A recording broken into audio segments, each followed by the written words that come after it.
I put my sweaters out on the balcony, and my neighbor thought I had lost my mind. In reality, it is a simple trick to refresh wool. As soon as there is snow and freezing temperatures, I take out my wool sweaters and do what is called snow washing. I lay them flat on the balcony, which is covered with snow. I use this method for merino wool, cashmere, and regular wool garments. Then I sprinkle them with a thin layer of fresh snow. This method comes from a time when washing machines were not common. It answers the question of how to wash wool clothes without them shrinking. The snow should cover the entire surface of the garments. I leave them there for at least 1 hour. After that, I shake off the snow. The freezing temperature refreshes the wool and removes bacteria. This way, wool can be refreshed without damaging it or risking shrinkage. Bad odors disappear, and the fibers of the sweater become fluffy again.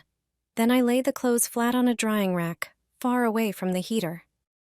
Wool garments should not be dried at high temperatures because they can shrink. It is important that they lie flat, as this protects them from stretching and losing their shape.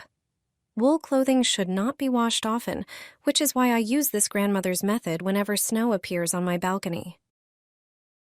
Not many people know this trick for washing a comforter, and it's a shame because it really makes life easier. Washing a comforter can be one of the most challenging household chores. Its large size often makes it difficult to clean thoroughly, but there's a simple trick that helps, and it involves an unusual item. Lay it flat on the floor, fold it in half lengthwise, and then roll it up like a fan. This way, it will easily fit into the drum. Comforters are best washed about once every 6 months in warm water, around 81 to 104 degrees Fahrenheit, using a gentle or comforter cycle with an appropriate spin speed. To boost cleaning power and remove dirt and germs, toss a regular shopping bag into the drum. It can be any lightweight plastic bag, even one from your groceries. While it may sound odd, it helps the detergent foam up more, allowing the suds to reach every corner of the comforter. The result is fabric that's more thoroughly rinsed, fresher, and free of unpleasant odors, leaving your comforter perfectly clean and soft to the touch. Stop hanging wet clothes the usual way. There's a smarter method that saves space and time. Most people hang shirts lengthwise over the metal bars of the drying rack, which means you can only fit about 5 shirts per wing, but here's the trick. That same space can hold twice as many if you hang them differently.